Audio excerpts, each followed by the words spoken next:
I'm Shaylin Hayes from Misophonia International.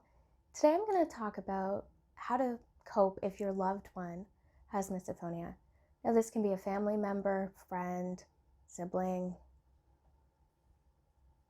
It could even be a coworker who you get along with, but you're not sure how to really handle misophonia.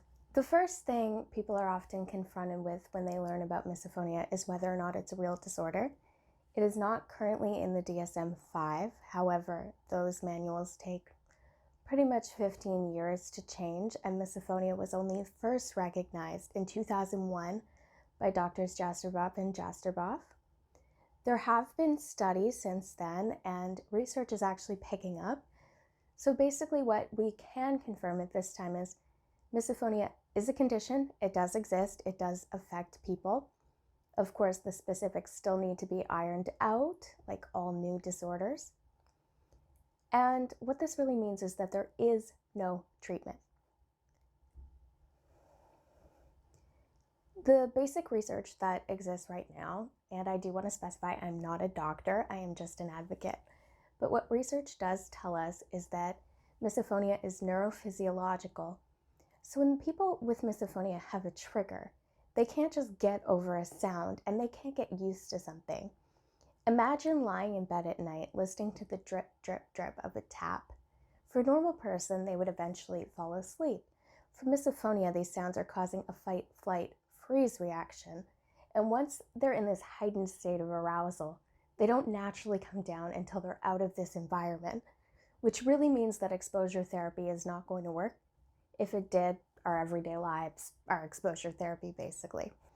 I think the first most important thing that people with misophonia and people trying to help someone with misophonia need to really realize is that exposure, the more it happens, these sounds and sometimes visuals, which I'll get into in another video, they accumulate. So the first couple triggers, you might react, you're upset, oh God, someone's whistling, you're panicked. But then the third or fourth time something happens, by then your state of arousal is so high that just calming down becomes that much harder. And sometimes people with misophonia in these situations, they just need to leave. The first few triggers they might be able to handle with headphones or earplugs, but eventually it can get to the point where the best cause of action is just to leave the room, calm down. And sometimes people can calm down and then come back and be okay.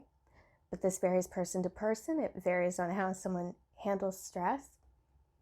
And since it's the nervous system, you really just have to work with your own body. I do want to talk specifically, though, to the people who have loved ones or, like I said, coworkers, friends that have misophonia.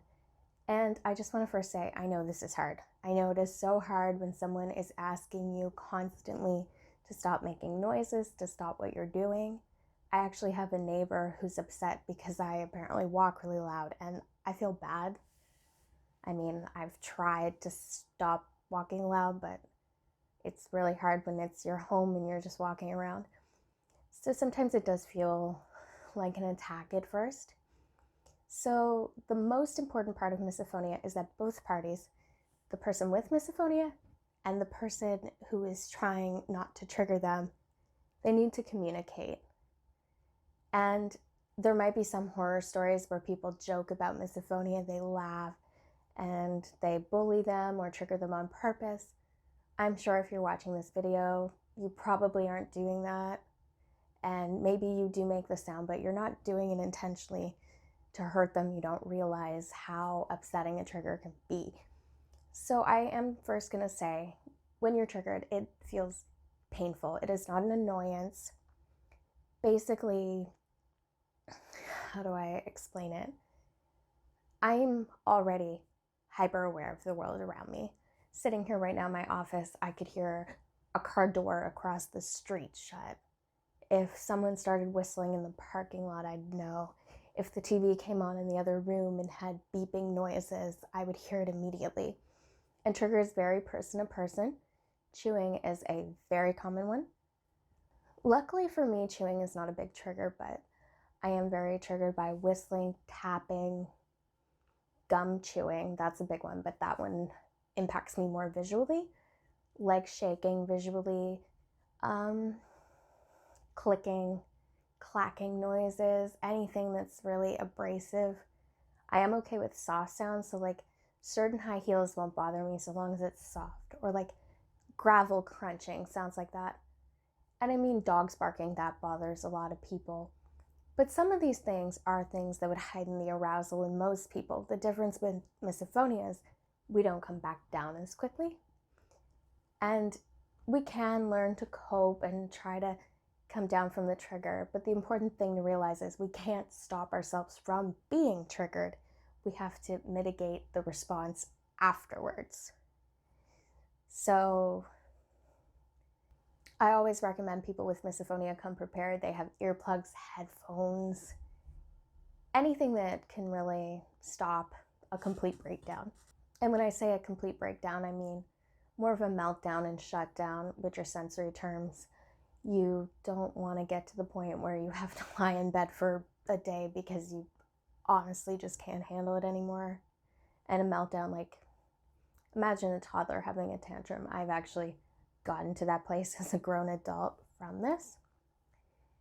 But the key thing to managing misophonia between people, when one has it and one doesn't, is communication. Every case of misophonia is different because different people have different life expectations. They have different lives. They live in, well, some live in the city, some live in apartments. Everybody has their own environment, and everybody has their own set of triggers and different relationships. Some places, people are scared to talk to their elders about the disorder because they think they're disrespecting them. And I don't want to minimize that at all. We all have different social expectations, and I completely understand that. But that's where communication comes in, and I think sharing resources. That's why I've been really passionate with Misophonia International, with sharing articles, with trying to get information out there. I think it's really important, the work that Duke University is doing. All of these resources are really good for sharing to people and saying, look, this is real, this exists, other people are talking about it. I think the provider network is important because it does show that there are doctors that are listening, that are willing to help patients. This is not a fake condition, this is real, this is harming people.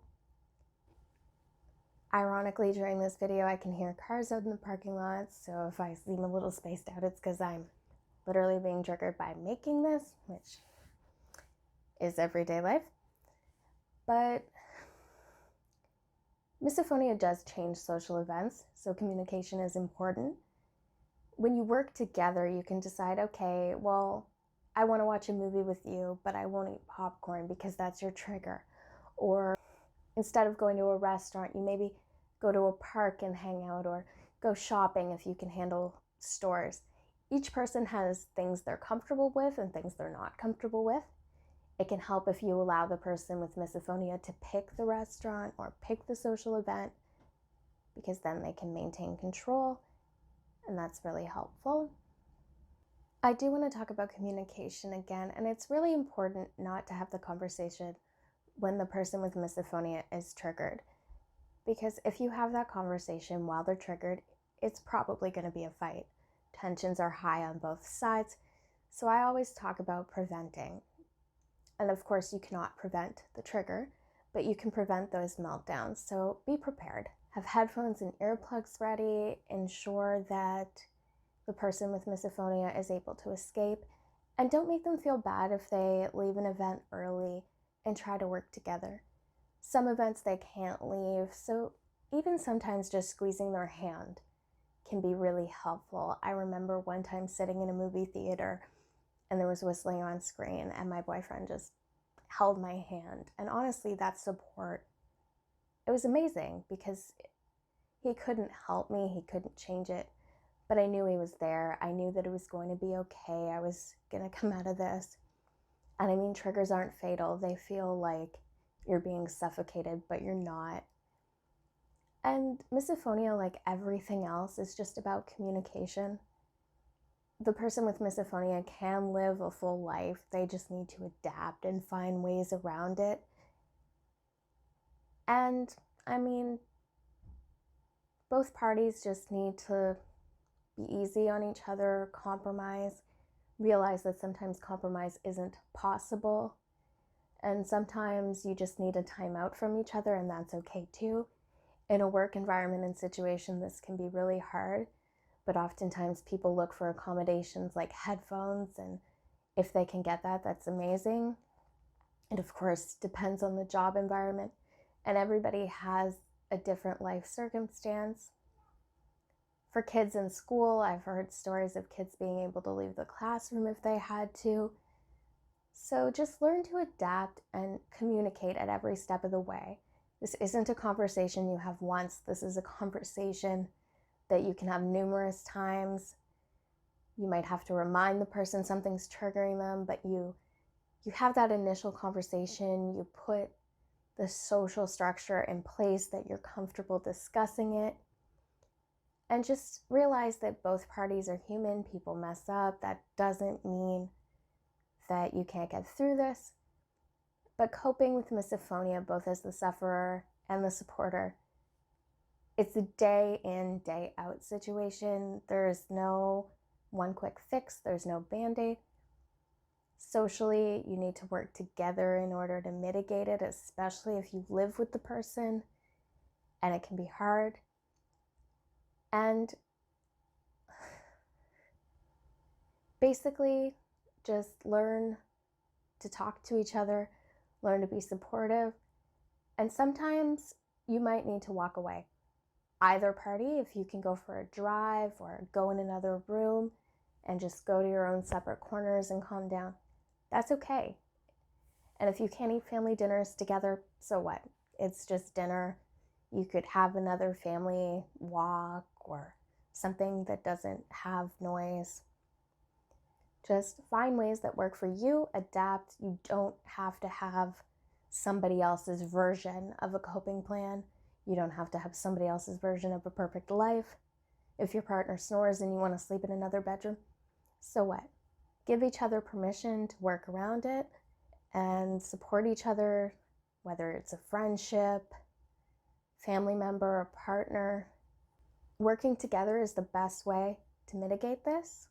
Hope everybody's staying safe and had a good holiday, no matter what denomination they are, and let's just try to get through this one day at a time, whether it's COVID-19 that's going on right now or misophonia. I hope you have a good day.